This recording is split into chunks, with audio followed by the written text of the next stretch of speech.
Hello everyone, welcome back to FPLS 3 Bola Weekly Video Game Week ke-20 sampai ke-21. Oke, gimana?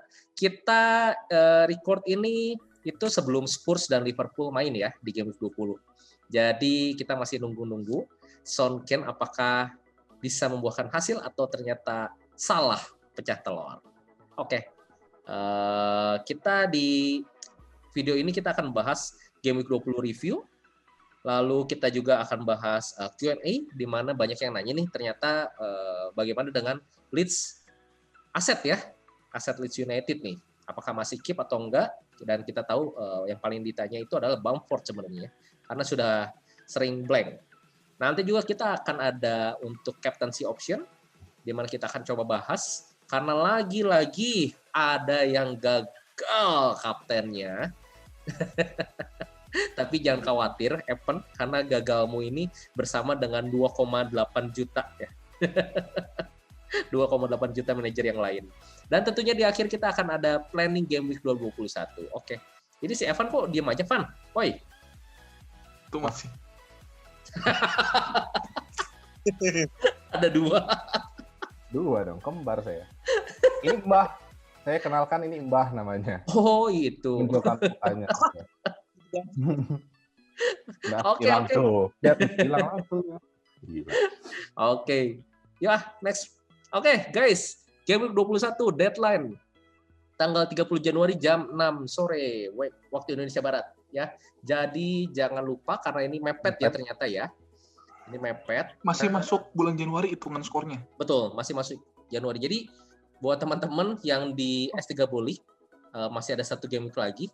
Apalagi yang atas-atas ini udah mepet banget ya. Hanya beda skor doang ya. 318 poin sama lagi ya. Peringkat 1 dan 2. Anyway. Itu kayaknya si Adin deh. Itu kayaknya Adin itu. Ada di Twitter sih yang pertama tuh. Tapi setahu gue nama timnya bukan itu harusnya. Tapi ya udahlah. Ya udah. Anyway jangan lupa nanti yang menang atau yang di top 5 kita akan undang ya teman-teman untuk jadi manager of the month. Nanti kita akan ada sesi interview di video terpisah. Oke? Lalu kita next aja, kita coba bahas Game Week 20 review. Dan di sini sudah ada tim defensive stats di mana kembali Manchester City melakukan clean sheet, guys. Hanya mendapatkan 1 shot on target conceded. Jadi sangat-sangat oke ya kalau misalnya kalian punya ini dari game week 18 gitu ya. Udah hasil terus ya, kita bisa lihat ya. Dan di sini ada yang menarik yaitu adalah Brighton. Ini udah 2 kali loh bertengger di atas nih. Kemarin juga sama. Gitu. Kalau lalu masih ini Burnley dan Newcastle. Dan Newcastle kan main di bawah terus kan? Ya, sekarang tiba-tiba di atas ya. Kemarin berapa sih dia? 2-1 ya? 2-1 ya. Newcastle tuh lawan Leeds ya? Iya, 2-1. Cuman Newcastle kalau gue bisa bilang ya ini agak kurang beruntung juga ya karena dia mendapatkan 2 on target dan dua-duanya langsung gol gitu. Jadi ya Leeds di bawah tuh. Tapi sayangnya Newcastle yang kalah gitu. Iya. Newcastle itu banyak banget loh shoot-nya kemarin. 22 shoot. Ini juga menarik. 3 game week sebelum kemarin, total 3 game week Newcastle tuh cuma bisa shoot 27 kali. Tapi kemarin satu pertandingan 20 kali. Ini nanti nyambung ke Leeds kita juga sih. Kayaknya Leeds memang udah turun banget. Something ya. Oke. Dan ya Burnley meskipun dia banyak banget goal attempts di dalam box 14 Nick shot 8 save loh. Tapi Nick Pope-nya bisa melakukan 8 save. Jadi di mana kita udah seperti yang kita bicarakan ya kemarin ya. Kemarin kita bahas ya. Burnley itu selalu seperti itu dan ya makanya kalau mau dapat bonus poin ya pasti kipernya itu dapat terus ya. Kemarin tuh kita bahas bilang Burnley bagus karena mereka big chance-nya sedikit. Jadi Pope save-nya gampang. Ternyata Pope ini dikasih big chance banyak juga, save-nya tetap aja. Kok ada yang kepahitan gitu sama Watkins? Enggak, gue gak kepahitan. Cuma itu bukan kepahitan. Poin lebih di situ. Oke, kita next ke attacking stats dan di mana kita selalu 3 ini kita expected sih sebenarnya ya karena di posisi Aston Villa sama West Ham memang biasanya attackingnya bagus ya. Nah, yang gua kaget itu adalah Everton sebenarnya. Kenapa dia sekarang di bawah? Jauh banget gitu ya. Digne udah balik, Richarlison udah balik, James James udah Rodriguez juga. udah balik. Jadi nggak tahu nih Di CL ada. apa yang salah gitu ya dengan mereka ya. Jadi ya ini kita perlu wanti-wanti juga ya. Dan Wolves juga sama sih kalau menurut gua, selama nggak ada Jimenez, mereka sangat kesulitan untuk build up attacking, dan hasilnya adalah shoot-nya yang sangat-sangat sedikit, dimana kita bisa lihat shoot in the box Wolves itu hanya 2 gitu. Iya, Dan Target. 0 on target itu ya gua rasa untuk dapat shot atau gol itu sangat beruntung gitu ya. Kemarin 0-0 juga gagal kan. Kemarin Iya. tuh cuma 2 tim yang nyentuh bola di kotak penalti, nyentuh loh, bukan nembak, bukan apa, nyentuh bola di kotak penalti di bawah 10 itu cuma 2, Wolves sama Sheffield. Untungnya Sheffield menang somehow dengan 8-4. Sheffield cuma penalti MU. 8, MU 27. Ngapain? Main karambol. MU main karambol. Hey. Ya kita bingung juga ya kenapa MU bisa malah lepas atau kita ngomong tergelincir ya, karena kita tahu MU itu lagi mengejar title race, jadi seharusnya they can do much better than this ya. Jadi ya apalagi Bruno kapten, dan ya kita semua bersedih ya. Oke. Kalau begitu kita coba lihat player attacking-nya guys, di mana di sini Antonio paling atas dari XG goals-nya. Expected goals-nya yang kedua itu Lacazette. Ya Antonio kemarin banyak yang ngomong harusnya golin karena dia banyak banget chance-nya. Jadi 2 kali kena tiang. 2 kali kena tiang. Tiang yang sama. Tiang yang di situ juga. Memang lagi nggak hoki aja itu, benar-benar nggak hoki. Harusnya bisa 2 gol 1 assist gitu kemarin ya. Dan kalau nggak salah memang kemarin itu transfer yang memang paling sering termasuk banyak ya, dari Vardy itu ke Antonio, dan kedua mungkin Watkins ya. Dan dua-duanya hasil. Jadi it's good. Dan Antonio ini sejak dia balik dari cedera kemarin, gak ada satupun pemain yang XG-nya lebih tinggi dari Antonio, dan tim yang XG-nya lebih tinggi dari West Ham itu cuma City. Jadi masuknya si Antonio ini memang berpengaruh banget ya. Berpengaruh banget ya. Tapi sampai ya memang Soucek aja 2 gol, kalah Souceknya di bench gue. Itu bagian nanti lagi. Ya, tapi itu kita kemarin udah sempat bahas ya. Soucek ini somehow kalau ada Antonio dia malah berkurang, tapi ternyata saat kemarin bermain itu berbeda ya. Bahkan kita bisa lihat Soucek bisa jadi 2 gol dengan 4 itu shot. Sebenarnya ada rubrik berikutnya Ton. Jadi setelah kita take tuh ada artikel gue baru baca dari orang yang memang ngerti sepak bola. Memang eye test-nya bener gitu. Jadi ternyata pengaruhnya tuh bukan di Antonio-nya, tapi di formasinya. Jadi saat Antonio main dan Bowen bikin 10 gol, West Ham itu lagi main di 4-2-3-1 atau 4-3-3. Jadi Bowen itu di 3 depan. Soucek itu DM sama Declan Rice, jadi memang shoot-nya berkurang. Tapi waktu si Soucek bikin 5 gol, West Ham tuh 3-4-3. 3 back. Jadi si Soucek maju pun nggak masalah, karena di belakang Soucek tuh ada 3 back tengah. Kalau 4-2-3-1, Soucek maju kan cuma ada 2 back tengah kan di belakangnya kan. Ya pokoknya ada tweak-tweak kayak gitu ya, yang gua juga gak ngerti-ngerti amat lah. Tapi kemarin masalahnya West Ham 4 back, tapi Souceknya 2 gol, jadi ya itu Big Man Bakar tuh sampai update di Twitternya Soucek itu the biggest anomaly yang pernah dia lihat di LKT, jadi ya. Oke deh, dan mungkin ada beberapa ya, yo dong. Dan beberapa player di attacking stat ini yang emang kita perlu tanda tanyakan adalah Bruno Fernandes di bawah, karena dia hanya berhasil melakukan 3 shot dan 1 inside the box, di mana tidak ada yang on target. XG-nya sama-sama buruk cuy, Bruno Fernandes. Bersanding dengan buruk. Udah jatuh segitu jauh. Tapi Burke-nya gol. Mantap, Burke. Akhirnya ya. Nanti itu gue bahas lah saat kita lihat. Oke deh, kalau gitu next kita akan bahas captain selection nih. Jadi selagi kita ngobrolin ini, kita mau bahas captain selection. Sok Pen, gimana nih Pen? Oke. Karena lagi-lagi kapten gue gagal lagi kan, gue udah gak ngerti lagi sih. Gara-gara lu. Lu inget gak di video kemarin ya, kita tuh bikin tabel beberapa tier gitu. Iya. Gue gundongan harus. Tier kedua itu belum main semuanya. Tier 1 Bruno, tier 2 tuh Son, Kane, Salah itu belum main. Iya. Tier ketiga Antonio berhasil. Tier keempat kita bilang Aubameyang tapi unavailable, jadi ya gak usah lah. Atau kalau mau juga Arsenal yang lain, Lacazette berhasil, Saka berhasil. Tier bawahnya lagi gue tulis Gundogan, Sterling, Barnes itu hasil semua, Madison gagal. Jadi tier bawah berhasil semua, tapi tier satunya gagal gitu. Gue udah gak ngerti. Terus tadi waktu gue nyiapin bahan ini gue lihat nih, gue harus cari cara yang lain. Oke. Kalau sebelumnya gue selalu lihat, gue cari pemain dengan XGI top siapa, terus gue lihat stat dia, terus gue assign dia ke lawannya. Sekarang gue balik, gue cari dulu tim yang jadi bulan-bulanan tim lain. Asik. Jadi 4 match terakhir, gue urutin tuh 10 tim dengan XG conceded terbesar. Nah, gue incer lawannya. Jadi beda mikir dikit ya. Kalau tadi gue mikirin pemainnya siapa, terus gue assign ke lawan. Sekarang gue lihat dulu yang jadi bulan-bulanan siapa, terus gue incer lawannya. 10 teratas, buat gue nggak ada opsi sama sekali. Paling bulan-bulanan West Brom, tapi lawannya Fulham. Gue sih nggak mau kapten pemain Fulham ya. Terus bulan-bulanan kedua Fulham, lawannya West Brom. Jadi sama ya. Oke. Terus bulan-bulanan ketiga Newcastle, lawannya Everton. Tadi kita baru bahas kan Everton kan ya. Kok XG dia di paling bawah ya. Southampton lawan Aston Villa, ya mungkin sih Grealish, Watkins, tapi gue nggak seberani itu kaptenin mereka. Burnley lawan Chelsea, tapi Chelsea Tuchel kemarin banyak juga yang nanya nih di Twitter, gimana nih Chelsea di bawah Tuchel? Tuchel kemarin waktu ngelatih Chelsea pertandingan pertama itu belum 24 jam. Ya, dia benar-benar datang paginya langsung baru 1 session. Ya. Jadi gue rasa Chelsea ini nggak bisa jadi patokan. Aston Villa lawan Southampton samanya kayak tadi West Brom saling lawan ya. Iya. Terus Leeds lawan Leicester tanpa Jamie Vardy kan ya. Kemarin kita lihat si Maddison juga ternyata blank juga kan ya. Wolves lawan Crystal Palace, lu mau kaptenin Zaha? Gue sih big no ya. Chelsea lawan Burnley mau kapten Chris Wood, Ashley Barnes enggak juga. Okay.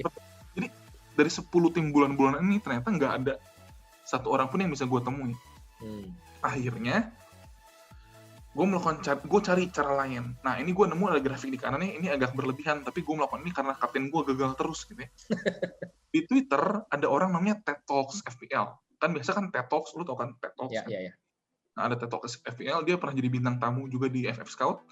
Dia tuh bikin grafik. Dia bikin grafik yang bawahnya itu expected goals setiap tim, yang tegaknya, vertikalnya itu expected goals lawannya. Oke. Jadi, lu akan mau mengkaptenkan pemain dari tim yang titiknya ada di kanan atas, betul ya? Makin ke kanan atas, makin bagus gitu ya berarti ya? Makin ke kanan, berarti timnya makin banyak expected goals-nya. Makin ke atas, berarti lawannya makin banyak expected goals kebobolan. Masuk akal kan ya? Jadi kan, kalau bentuk garis lurus gitu, lu pilih yang paling kanan atas ya? Iya. Nggak ada. Di game itu kanan atas tuh kosong tuh, kotak kanan atas tuh nggak ada satupun tim gitu ya. Gue tuh kayaknya ini akan jadi captain selection tersulit nih kayaknya nih 20 game week. Dikasih yang gampang aja kapten gue masih gagal kan. Apalagi dikasih kayak begini. Jadi nanti gue butuh bantuan kalian ya. Oke. Tapi anyway dari titik-titik ini gue ambil 3 titik yang paling kanan atas. Oke. 3 titik paling kanan atas itu yang gue bulutin merah. Ternyata jadwalnya Aston Villa lawan Southampton, berarti kaptennya Aston Villa, atau kapten pemain Spurs lawan Brighton, atau kapten pemain Arsenal lawan MU. Dari pilihan-pilihan ini, next on, gue lihat tabelnya. Ini semua pemain dengan XGI tertinggi 4 pertandingan terakhir. Paling atas Antonio, tadi kan gue bilang sejak Antonio balik lagi, dia udah paling atas terus ya. Tapi, di grafik tadi si Antonio nggak ada si West Ham tuh. Karena West Ham itu minggu depan lawan Liverpool. Masa kita kaptenin pemain yang mau lawan Liverpool kan? Pilihannya Arsenal sih. Sebenarnya kalau harus lihat grafik tadi sih Lacazette Saka ya. Tapi lawan MU, big match, gue sih nggak pernah sepede itu untuk kaptenin pemain di big match. Jadi setelah gue lihat-lihat dari sini, pilihannya ada di Son atau Kane. Tapi kita belum lihat pertandingan nanti malam lawan Spurs lawan Liverpool ini gimana.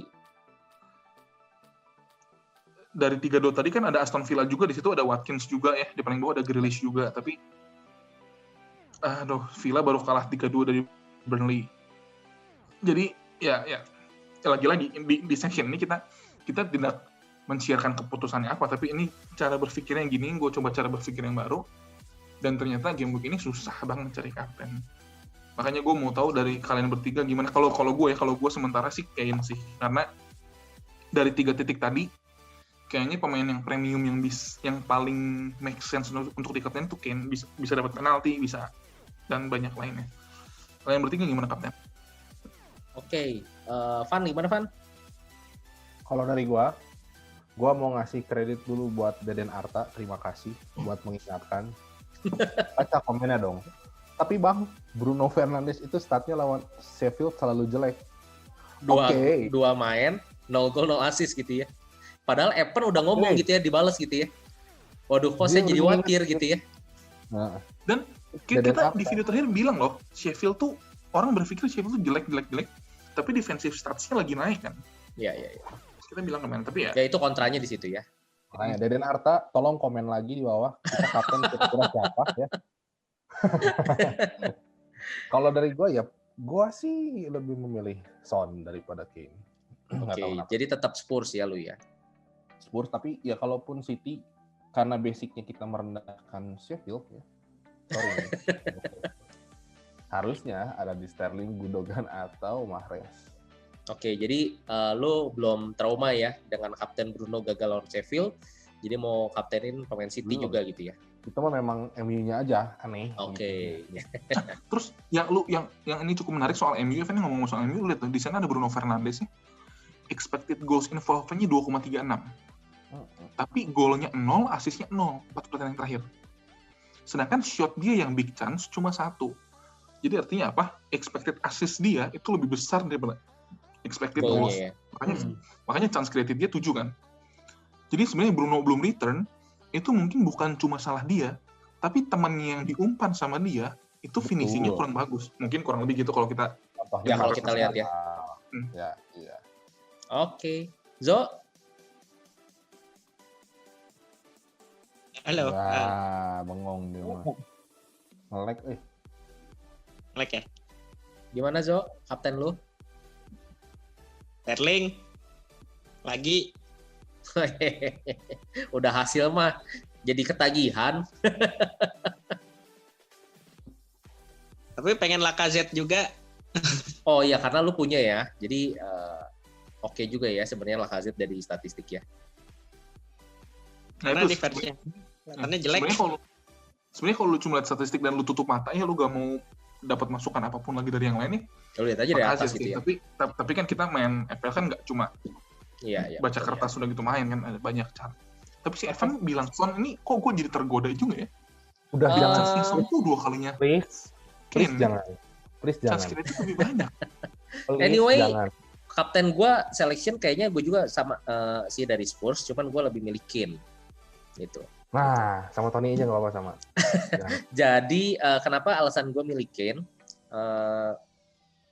Pertama, kalau dilihat gitu ya, kalau gue lihat Kane ini memang goal involvement-nya lebih tinggi di goal, bukan di assist. Nah, kalau gue lihat pun sebenarnya gue butuh lihat dulu di pemain di game Liverpool si Kane sama Son ini, karena gue tahu Reguilon itu cedera.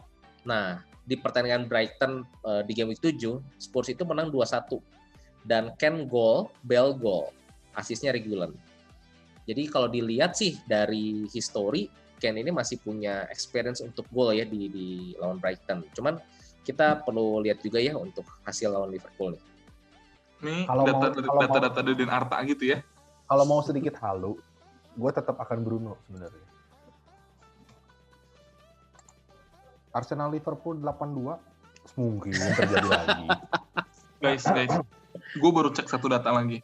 Musim ini siapa tim yang paling sering foul dan jadi dapat penalti? Brighton. Udah, kapten Harry Kane. Seperti biasa, kalau milih kapten tuh bentar. Pan, gue ganti deh kaptennya. Gue nggak mau sama kayak lu. Ya itu pendapat. Tapi Kane kan penalti taker kan? Iya sih. Ya oke lah gitu aja. Kapten selection guys. Buat teman-teman yang mau nanya-nanya tentang kapten juga boleh ya langsung komen ya. Oke, kita next dulu ada Q&A nih Pen.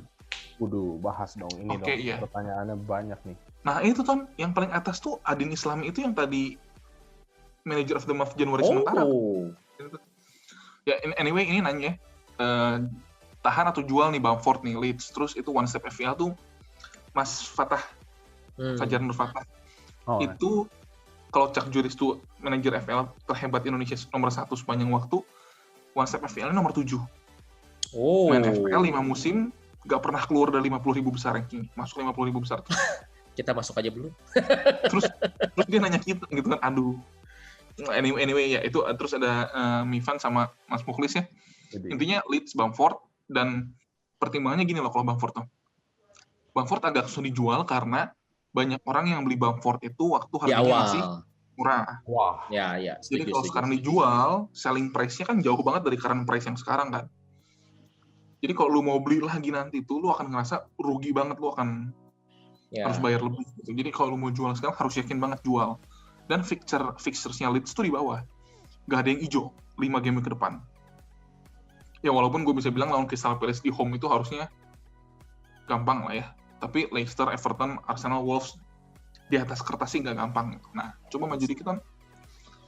Kebetulan gue juga punya Bamford, jadi gue lihat nih. Gue juga baru nyadar ya, kok akhir-akhir ini 3 game terakhir poin Bamford tuh cuma 2-2-1. Terus gue lihat emang jumlah shot-nya Leeds gimana. Itu ada 2 peta di sana. Yang kiri itu adalah lokasi di mana pemain Leeds melakukan tendangan. Yang titiknya kuning berarti off target, yang titiknya hijau berarti on target.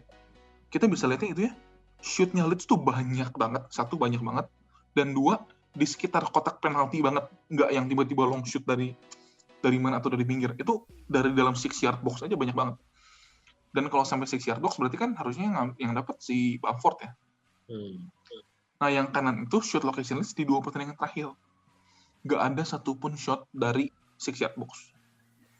Itu ada satu yang kuning tapi dari pinggir banget, ya sudut sempit gitu ya. Jadi kelihatannya Leeds ini memang menurun. Nah, gue cari di FF Squad Membership Area, lanjut lagi Ton, data game Leeds dari game week 1 sampai 17 di rata-rata per 90 menit, sampai game week 19 dan 20. 18 gak gue masukin karena blank, Leeds-nya gak main.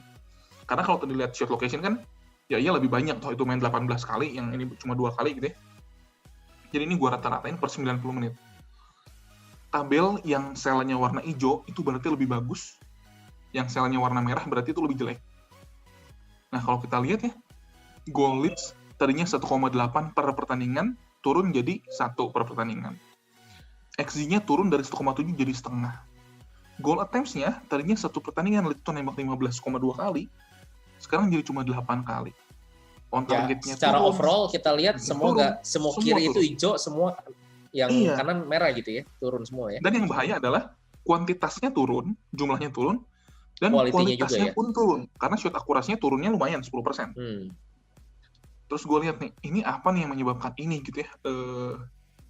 Nah, kan kita tahu nih, kalau Bielsa tuh kan punya cara main yang unik banget ya. Setelah gue lihat musim lalu, ternyata Leeds pun kayak gini trennya di Championship tuh. Jadi sebelum awal musim ngegas terus gitu ya, di papan atas.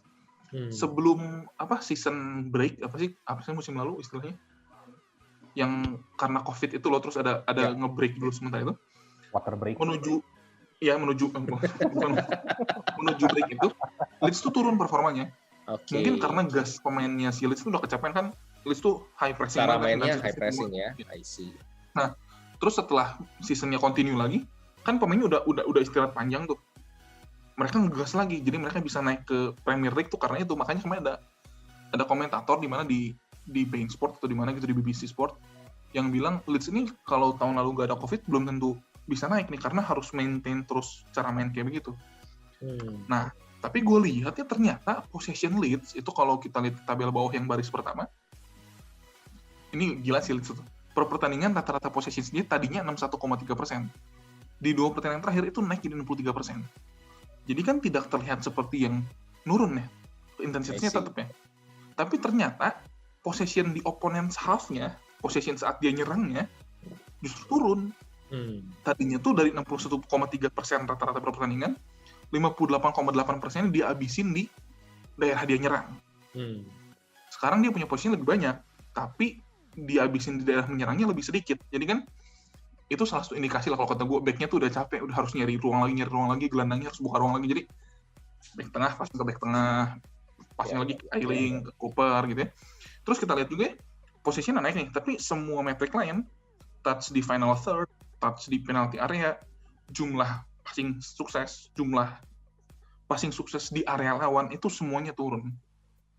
Jadi kalau analisis gua yang yang bukan ahli sepak bola inilah ya, sebenarnya Leeds ini cara mainnya masih bagus, masih sama, tapi bensinnya udah mulai habis sehingga intensitasnya nggak bisa seperti di awal musim sih. Itu kelihatan dari posisinya masih ada, itu nunjukin bahwa cara main Leeds itu masih bagus gitu. Lawan masih belum bisa ngeladenin. Tapi mereka sendiri yang udah gak bisa mempertahankan itu terus dengan kualitas yang bagus gitu sih. Oke, maju Ton, satu lagi Ton. Nah, yang penting kan sebenarnya bukan Leeds-nya tapi Bamford-nya. Karena banyak yang punya ya. Termasuk kita semua punya Bamford gak sih? Gue punya. Tony punya. Gue rencana mau beli kemarin ini karena mempersiapkan. Kan? Gue tertarik untuk mempersiapkan di double game week 26. Nah, iya, itu penting banget. Itu juga nanti akan gue bahas setelah ini. Tapi anyway, gue tadi lihat, gue bandingin Bamford dengan metode yang sama dengan gue membandingkan Leeds.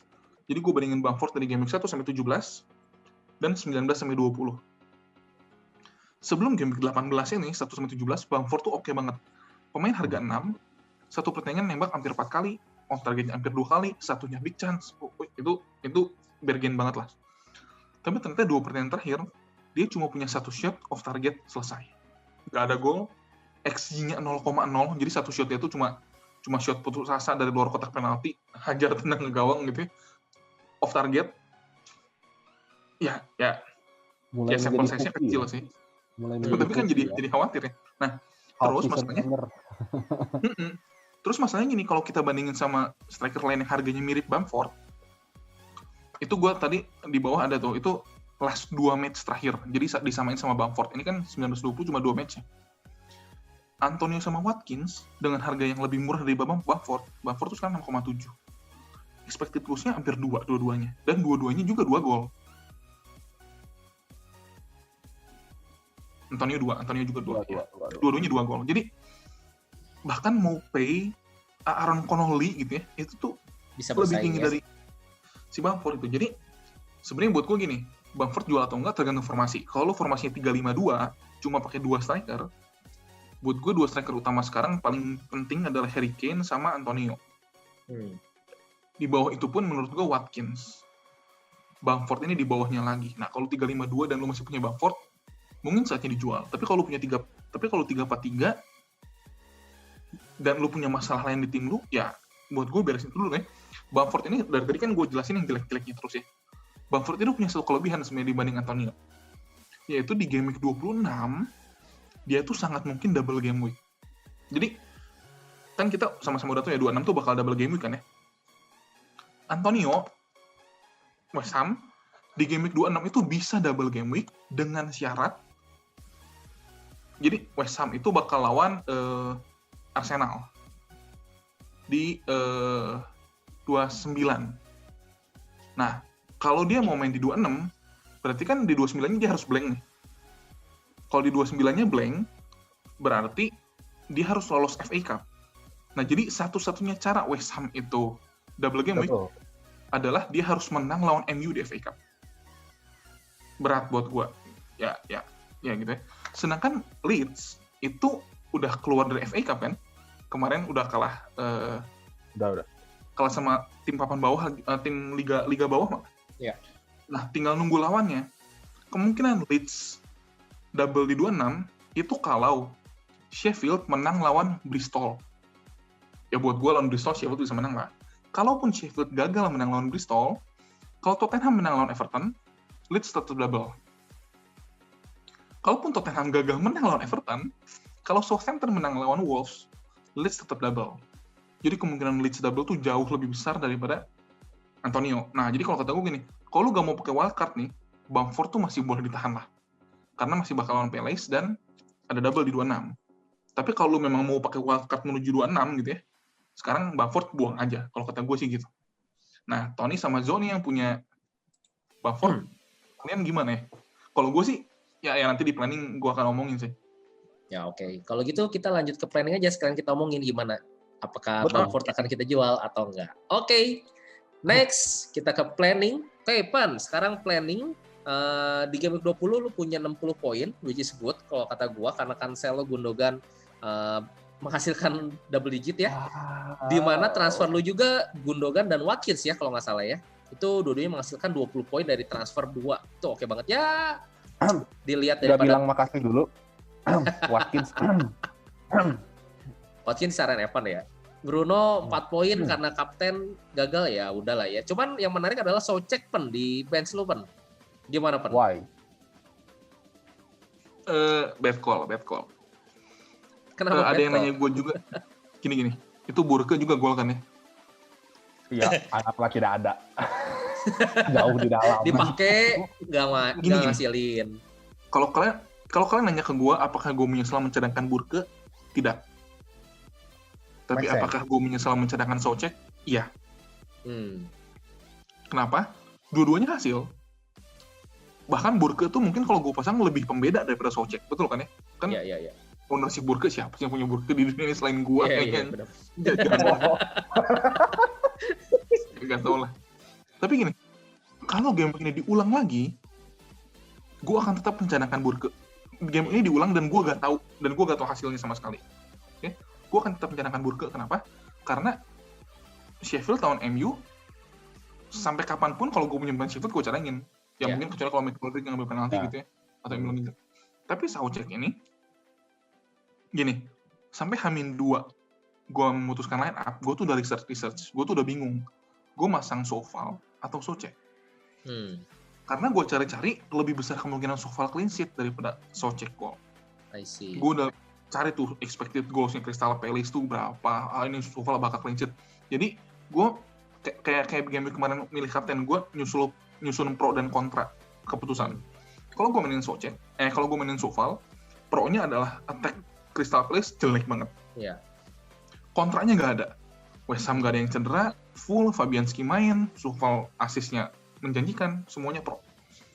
Soucek, pro-nya adalah, setelah gue cari-cari data, ternyata Crystal Palace ini sepanjang musim adalah tim ketiga yang paling sering kena goal attempts dari set piece. Soucek itu memanfaatkan set piece. Crystal Palace ini sering kena attempts dari set piece, ketiga terbanyak di liga. Itu plusnya Soucek. Tapi minusnya Soucek adalah Soucek belum pernah bikin gol saat dia main bareng Antonio. Kalau West Ham main 4 back, dia lebih jarang maju. Jadi Soucek ada plusnya, ada minusnya. Soval cuma plus doang. Kalau memang itu yang terjadi dan gue memainkan Soval dan hasilnya Soval 1 poin, Soucek 15 poin, gue gak masalah. Gak menyesal.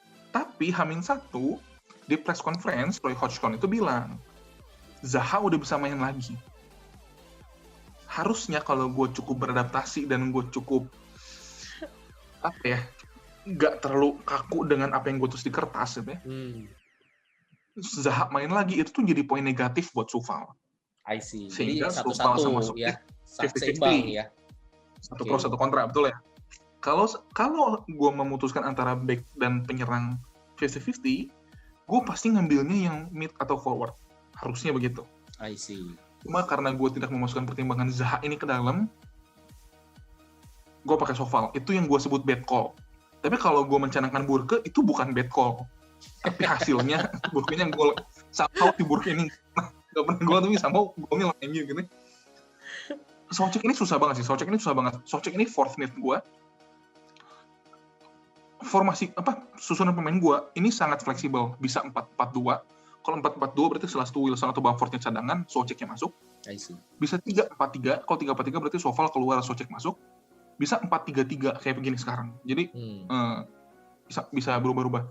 Tapi punya Soucek ini memang butuh call yang oke banget. Kemarin FPL bercanda tuh update di Twitter dan itu relate banget sama gue.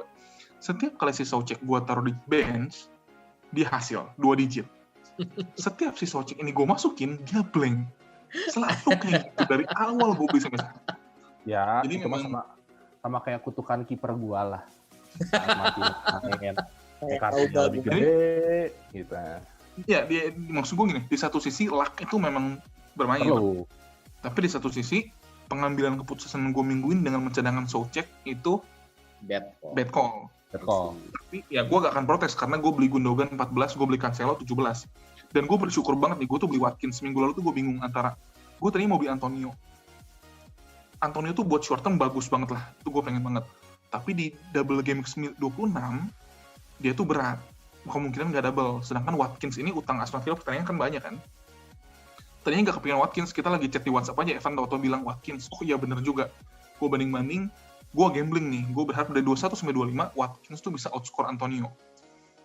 Ya, walaupun beruntung ya, Antonio-nya 2 kali kena tiang, tapi Watkins menghasilkan, gue nggak bisa protes. Yang gue sebel adalah, Tony juga punya Cancelo, Tony juga punya Gundogan, Tony ini mainin Soucek. Anyway, ya itu nanti pas bagian lu, Ton. Biar lu bersenang-senang lah. Oke, Pan. Minggu depan. Yeah. Next, planning. What do you have in your plan? Oke, buat game ke depan, gue cuma punya 9 pemain yang pasti main. 2 pemain yang belum tentu main adalah Wilson, dan satu lagi posisi rebutan. Soucek, Soufal, Holding, Burke. Itu kan kalau gue... Soucek, Burke masih yang main ya? Burke. Ada di race perebutan line up ya? Kita teh jerawat lu kan Burke teh.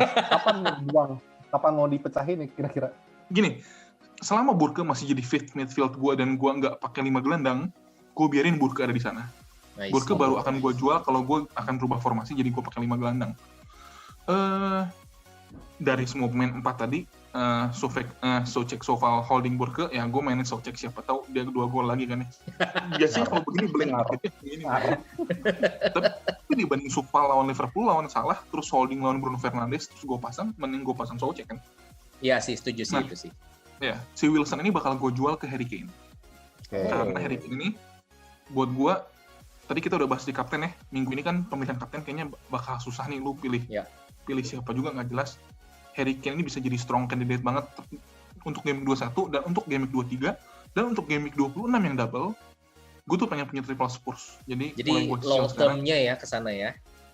Iya, long term. Jadi di game 26 buat kalian yang mau prepare ya. Kita sekarang belum punya set fixtures yang fix sama sekali. Tapi tim yang paling mungkin double dan jadwalnya gampang itu Spurs dan City. Gue udah siapin 3 City di sini dari 2 game minggu lalu. Sekarang gue udah punya Son, gue akan ngambil Kane. Menuju 26 gue akan ngambil Eric Dyer atau siapapun lagi, atau Reguilon atau siapa gitu. Berikutnya gue bakal ambil Salah. Jadi minggu depan gue bakal upgrade, tapi itu kejauhan sih. Nanti buat dua-dua aja lah. Tapi gue bakal upgrade Burke atau Soucek jadi Salah. Rencananya begitu. Itu big upgrade banget. Oke, kalau gitu. Silahkan Tony senang-senang yang punya Soucek, punya Gundogan, punya Cancelo. Oke, guys, poin gue di game week 20 68 poin, di mana gue sangat happy. Kenapa? Karena Cancelo, Gundogan, Soucek 3 pemain ini double digit semua. Emang agak menyesal dengan Kapten Bruno, tapi kita nggak bisa ngomong ini bad call kalau kata gue, karena di atas kertas ya 2,8 juta manajer semuanya Bruno Fernandes ya. Kalau ini bukan bad call kan? Ini bad luck karena kita ngikutin satu orang kan. Masa satu orang ngaruh ke 2,8 juta? Ini gila banget. Good decision, tapi bad outcome. Ini good decision, tapi bad result. Ya, yang mengagetkan adalah gue saat melihat line up Wolf. Karena Podence yang gue udah merencanakan untuk keluar, tiba-tiba bisa bermain. Size yang belum gue mau keluarin, tiba-tiba nggak main. Jadi ini jerawat pindah dari Podence ke Size. Ya, di game 20 gue masih ada sisa Kane dan Son. Jadi gue harap semoga bisa menghasilkan 1 gol 1 assist masing-masingnya. Jadi ya saling gol saling assist lah, nggak apa-apa.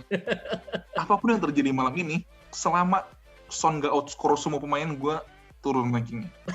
Jadi harapan gue Son harus gol 1-0 udah beres. Dibantuin doa. Oke, ini dari gue. Oke, dan ini plan gue untuk game week 21. Jadi ada potensial transfer yaitu Podence dan Saiz. Gue keluarin dua-duanya. Daripada dua-duanya tukar-tukar jerawat ya. Jadi gue keluarin aja dua-duanya. Dan gue rencana akan memasukkan Salah. Nah, Saiz ini gue downgrade.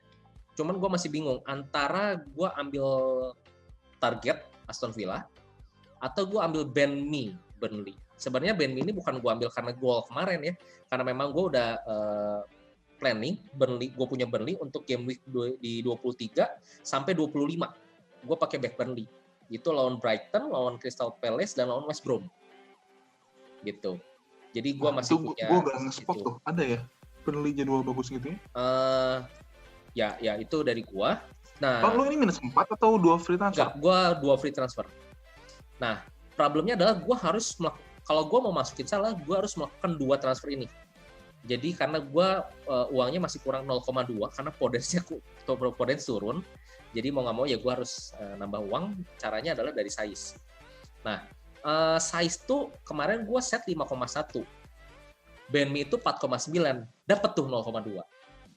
Nah, hari ini size tuh turun harganya. Jadi 5.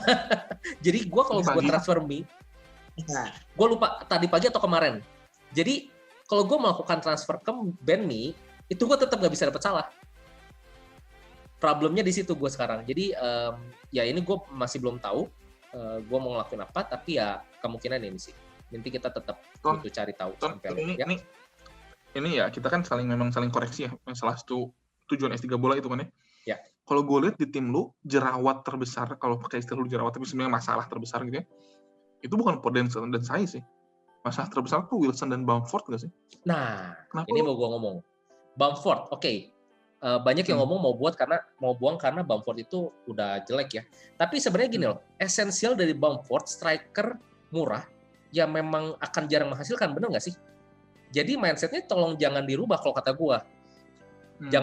Jangan dianggap bahwa Bamford itu adalah aset premium yang memang harusnya hasil nih. Kalau gue sih enggak, karena gue pikir ya memang Bamford ini third striker gue, dan dia main kalau gantian nih sama Justin sama Soucek gitu kalau gue. Jadi ya it's okay buat gue kalau dia masih blank. Tapi kalau dia hasil, gue bersyukur. Tapi ada striker lebih murah dari Bamford. Betul. Yang lebih top form, yang bisa kayak premium si Antonio. Itu gue setuju. Nah, kalau gue ngelihatnya nggak ke sana sih, karena kalau gue lihat dari struktur tim gue, buat 3 striker ini gue nggak ada problem. Memang Wilson waktu itu gue bilang ini jerawat, cuman setelah gue lihat dia hasil dan Evertonnya lagi turun, gue pikir masih ada kemungkinan nih Newcastle at least nge-score, apalagi ngelihat 22 shoot kemarin ya, kan gila banget itu. Nah, gue pikir daripada gue pindah ke Antonio sekarang yang lawannya Liverpool, gue udah planning, gue akan jual ini salah satu nanti di game week ke-22. Di game week 22 itu West Ham itu lawannya Aston Villa, atau di game week 23 lawannya Fulham. Jadi somehow ini Wilson Bamford pasti keluar sih.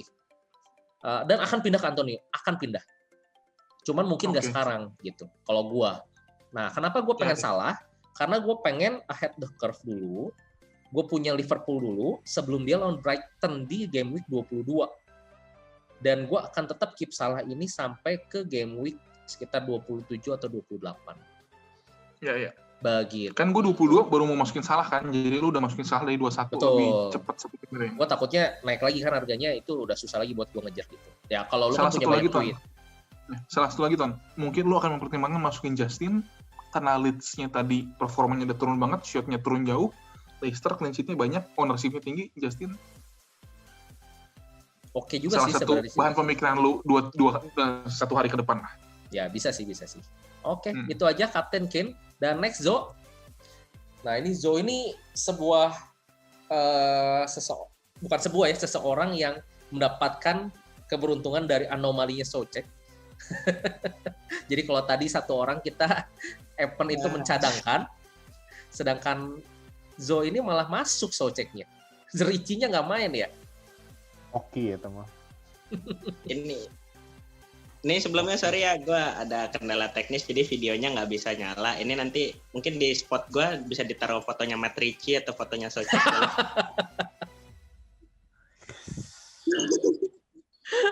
Oke, Zo, gimana Zo? Dengan pembeda kapten nih, diferensial nih. Yang lain Bruno, lu Sterling dan hasil ya? Wah iya dong jelas. Cukup puas, udah masuk target ya. Sebelum masuk Soucek juga udah masuk target gue kan 70 poin biasa tiap game week. Cuma di sini ya sayang banget Fernandes nggak hasil. Terus transfer gue sebenarnya kemarin seperti biasa cukup jelek ya. Gue minus 4 buat masukin Watkins sama Havertz yang padahal udah ditahan-tahan sama yang lain nih. Gue tetap kekeh Ya, udahlah dapat +1 dari transfer gue Watkins sama Havertz. Masih sisa Robo kalau banyak manajer yang berharap justru jangan sampai 0-0 karena mungkin punya Kenson atau Salah, gue justru berharap banget 0-0. Oke, kita lihat nanti beberapa jam lagi. Zo, lu tadi bilang sayang Bruno gak hasil ya. Lu harusnya bersyukur Bruno gak hasil. Karena gue yakin di rank lu, efektif ownership Bruno itu di atas 150%. Kalau Bruno hasil, lu malah turun ranking. Iya, betul. Itu setuju. Karena saat Bruno efektif ownership-nya udah hampir 180% di top 10K. Jadi kalau lu punya Bruno dan gak lu kapten, malah lu turun. Dan satu lagi, informasi yang bagus. Back City. Jadi di top 100.000 malah kalau nggak salah. Jadi ada yang punya Cancelo, ada yang punya Stones, ada yang punya Stones dan Diaz, ada yang punya Cancelo dan Diaz, gitu ngerti nggak sih? Dikombinasi ini. Jadi kalau lu cuma punya satu Back City dan City clean sheet, ranking lu turun. Karena banyak yang double defense, banyak yang triple defense, banyak yang kapten Cancelo gitu. Jadi apalagi lu gak punya Back City terus City-nya clean sheet itu ranking lu nyusulnya susah banget. Itu salah satu info lagi. I see. Tapi kalau sekarang mau beli Back City agak ketinggalan karena ya poinnya udah lewat itu kemarin dan di 23 atau 24 udah mulai fixer. Ya 23 lawan Liverpool. Gue masih bakal beli satu game lagi sih. I see. Oke, Zo, planning Zo. Oke. Ya ini mungkin udah dibahas juga tadi, banyak yang bilang Bamford tuh jerawat di timnya dan memang sih, gue juga berpikiran sama.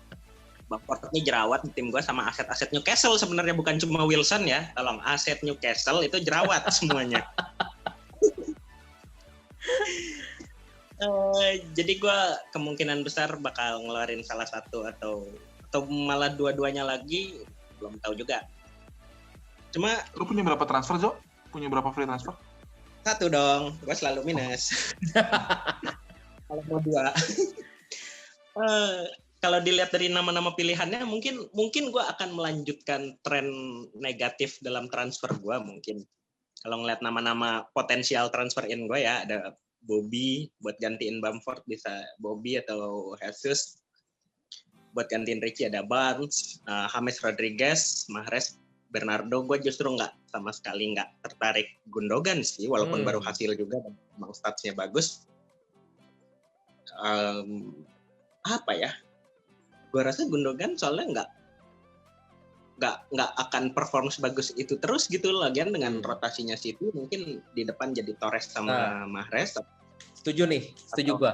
Kita kalau nggak salah tadi siapa ya? Gue ngobrol sama siapa ya? Evan ya kalau nggak salah ya. Evan sama Evan. Ya, sebelum kita recording. Bertiga, kita udah ngobrolin tentang rotasinya City dan gue merasa Gundogan juga akan ada rotasi. Bahkan kalau Evan ngomong tadi siapa yang akan starter? Ini feelingnya, ini tidak ada pembuktian saintifik. Iya, nggak ada. Karena kita ngobrol aja tadi.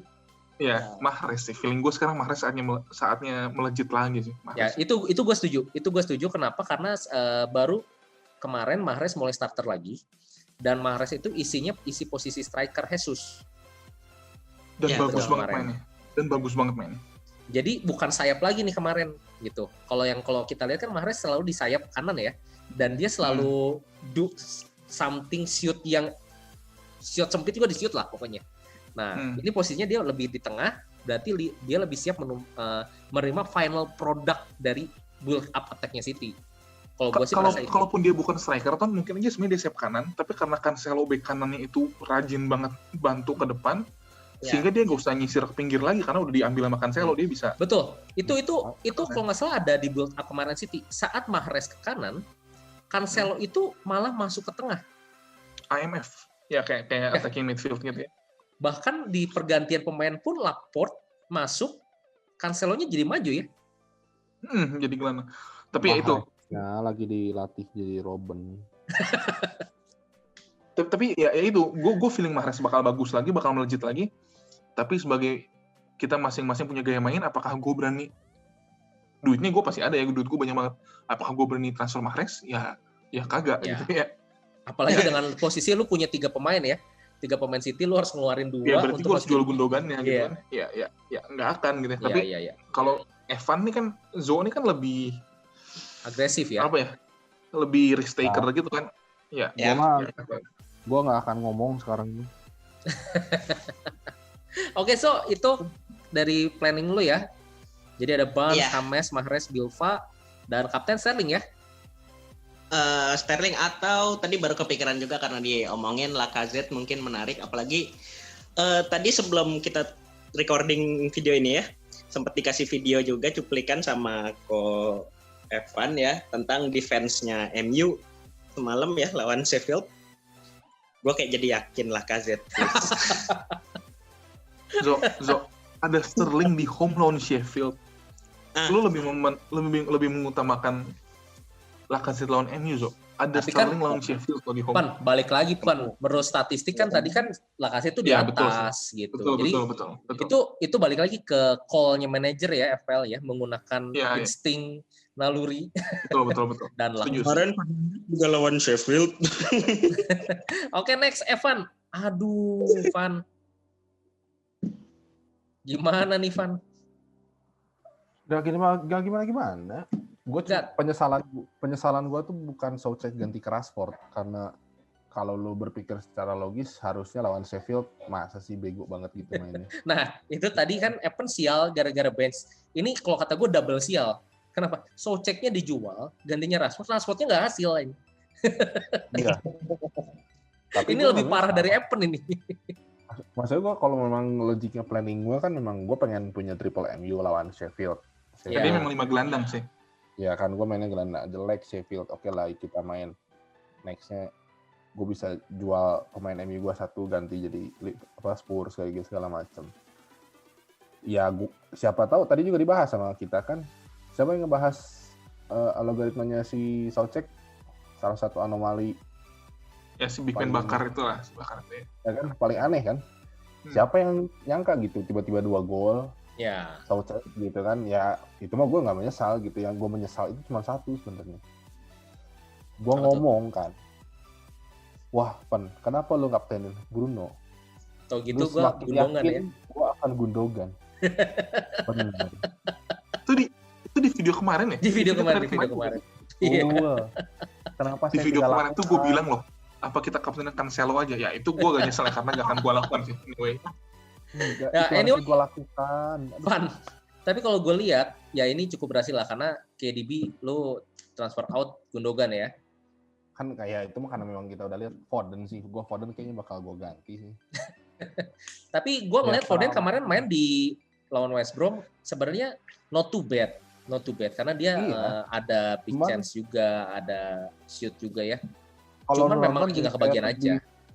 Lebih ke bikin assist kalau kata gue, bukan bikin gol.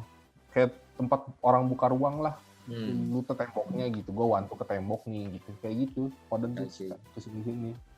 Oke, kalau gitu masih ada Son dan Robertson ya, saling lawan dan planningnya Evan. Kalau Robertsonnya nggak 22 poin, maka Evan Lowes nggak akan nyusul gue tuh, betul tuh. Kan gue juga punya Son. Ya. Jadi Robo harus 22 poin biar Evan bisa nyusul gitu. Aduh ini kalau sampai. Oke, gue gak akan Lowes minggu ini. Minggu 20 aman gue. Van. Transfer siapa? Ya, kalau sampai Robo 22 poin ya itu aduh. Ya, nggak akan lanjut Van. Martial. Martial kan gue udah bilang Martial bakal gue ganti ke. Ini di mana plan lu yang kemarin ya? Udah dua game week ke depan plannya dan Ken ya. Nggak ada penyesalan sih, maksudnya gue plan gue masih cukup tapi mulus. Tapi ini tim lu udah final atau belum, Van? Soalnya gue lihat Cresswell itu lumayan tuh lawan Liverpool. Apakah tidak ada satu size saja? Enggak sih. Kemungkinan 3-5-2 malah Adams yang main. Oke, berarti maksudnya Adams yang main ya. Tapi kalau Adams main juga sebenarnya lu double defense Aston Villa. Serba salah juga. Lu punya 2 free transfer atau 1? Gue sisa 1, makanya 1 karena kan kemarin 2. Kalaupun minus ya, gue duit ada berapa ya? Cukup banyak sih, gue bisa upgrade Martial jadi Kane, terus gue bisa ganti size ke Stones. Lu butuh banget back city sih. Betul, gue setuju sih. Ya, tapi gue bisa ganti size minus 4, cuman ya maksudnya kalau kebayar sedikitnya. Evan tuh kayak nggak suka City tau nggak? Dari blank game week kemarin kita udah selalu sarankan di level tire-nya Evan rankingnya itu tuh back City tuh pembeda banget yang memang akan hasil gitu. Dan itu tuh kenapa orang-orang di awal nggak pakai back City karena kan banyak zombie team ya, dan di mana ini sebenarnya kesempatan Evan banget tuh buat naik sebenarnya. Gimana ya, maksudnya back gue juga nggak kenapa-napa, justru midfield sama depan gue yang kenapa-napa. Jadi ya gue gantinya. Justru menurut gue kalau lu gak punya back City itu kenapa sih? Ya itu bisa jadi penyebab kenapa sih, Pak. Ya setiap kali City clean sheet, lu harus ada satu back yang menyaingi skornya ya at least. Cuman ya so far, balik lagi. Kemarin target gue hasil lagi. Iya, target assist lagi dong. Target kemarin assist lagi. Ke Watkins. Mau gimana? Aduh, ya. Masih yang bingung cuman kemarin Justin tiba-tiba aja gitu, ya kan? Iya. Kalah sama Everton. Ya udahlah. Oke. Kalau begitu ya, sudah saja planning kita untuk game 21 ya.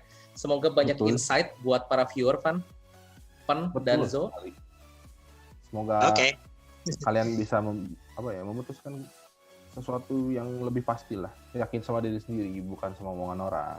Belajar dari kesalahan kemarin ya, bad call itu diperbaiki. Iya, betul. Pokoknya quotes dari S3 Bola itu cuma satu, belum nambah lagi sih. Kalau tim Anda tidak kenapa-napa, jangan diapa-apain.